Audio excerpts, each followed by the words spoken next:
నటసింహ బాలకృష్ణ గారు. నేను కొడితే మెడికల్ ఖర్చులకి మీ ఆస్తులు అమ్ముకున్నా సరిపోవు పొండే. విక్టరీ వెంకటేష్ గారు. ఏమబ్బాయి కాయ కాయలేదా? మీరందరు ఇక్కడ కూర్చుంటే కడుపులో కాయ ఎలా కాస్తుంది? నటసింహ బాలకృష్ణ గారు తీసిన ప్రతి సినిమా కూడా 100 కోట్లు దాటుతుంది. ఆయనకి 100 కోట్లు అంటే బిస్కెట్లు అయిపోయి బిస్కెట్లు తిన్నడు తినేస్తారు 100 కోట్లు. ఆయన డైలాగ్స్ వ్యాక్ ఆయన యాక్టింగ్ కి నిజమే పడాలి 100 కోట్లు. ఎందుకంటే ఆ పవర్ ఉంటది, ఆ ఎనర్జీ ఉంటది. డైలాగ్ చెప్తే గూస్ బంప్స్ వస్తాయి. థియేటర్ లో పూనకాలే. బాలకృష్ణ గారు కేవలం తెలుగు వరకు టాలీవుడ్ వరకే ఆగిపోకూడదు. ఆయన డైలాగ్ స్వాగ్ బాలీవుడ్ లో కూడా పేలాలి. అలా పేలితే గూస్ బంప్స్ వస్తాయి. ఎందుకంటే బాలీవుడ్ లో ఉన్నది యంగ్ హీరోలు ఏమి లేరు, అందరూ బుట్టగాళ్ళే ఉన్నారు. సో బాలకృష్ణ గారికి ఈజీగా ఛాన్స్ వస్తుంది. ఎందుకంటే ఆయన డైలాగ్ కి ఆయన పెర్ఫార్మెన్స్ కి గూస్ బంప్స్ లేస్తున్నాయా ఒక్క సినిమాకి. బాలీవుడ్ మోత. బాలకృష్ణ గారికి 100 కోట్లు 200 కోట్లు కాదు, 500 కోట్ల మార్కు దాటాలి. 1000 కోట్లకి వెళ్ళినా ఆశ్చర్యపోవాల్సిన పని లేదు. ఎందుకంటే ఆ డాన్స్ ఉంటది, ఆ పెర్ఫార్మెన్స్ ఉంటది, ఆ డైలాగ్ ఉంటది. మెయిన్ గూస్ బంప్స్ వచ్చే పేల్త డైలాగ్. ఎందుకంటే ఆయన ఒక్కరే చెప్పగలరు ఆ డైలాగ్. ఆయన చెప్తే వినాలని ఉంటది చాలా మందికి, అందుకని పరిగెత్తుతారు బాలకృష్ణ గారికి. ఎందుకంటే ఒక్కొక్క నోట్ అంటే ఒక్కొక్క డైలాగ్ వస్తే ఆ కిక్కే వేరుగా ఉంటది. డైలాగ్ కింగ్ అయినా, డైలాగ్ టైగర్ అయినా, నటసింహ అయినా. సంక్రాంతి విన్నర్ గా నిలిచారు. సంక్రాంతిని ఆయన సొంతం చేసుకున్నారు.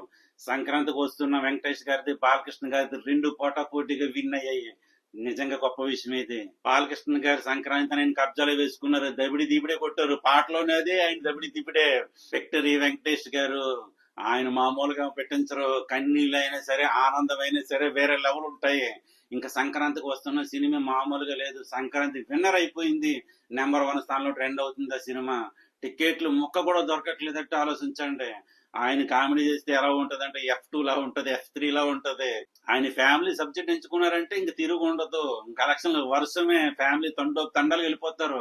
ఆడవాళ్ళందరూ సీరియల్ చూసి చూసి పిచ్చివాళ్ళు అయిపోయి ఉన్నారు. జుట్టు పీకేసుకుంటున్నారు. బురకాయలు తీసుకెళ్లి గోడలకేసి దబా దబా కొట్టేసుకుంటున్నారు.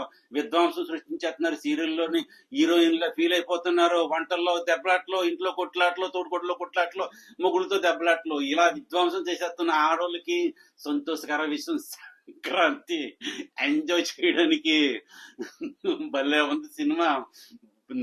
ప్రతి సీన్ హైలైట్ గా ఉందా పని అని చెప్పాలంటేని.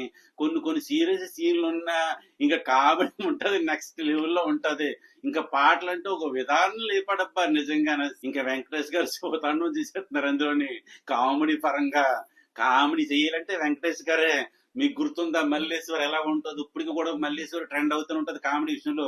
2 సినిమాలు కామెడీలో తోపు తురుంగా నిలబడిపోయి, ఒకటి విక్టరీ వెంకటేష్ గారితో మల్లేశ్వరి, రెండోది man of the masses Devara అడిగినాడంటే 1000 కోట్లు చెప్పినాడని. అదే దేవరా చెప్పినాడంటే అలా ఉంటది. అదూస్ అది భలే ఉంటది సినిమా. అది అదురుసు కూడా కుమ్మేస్తుంది సినిమా.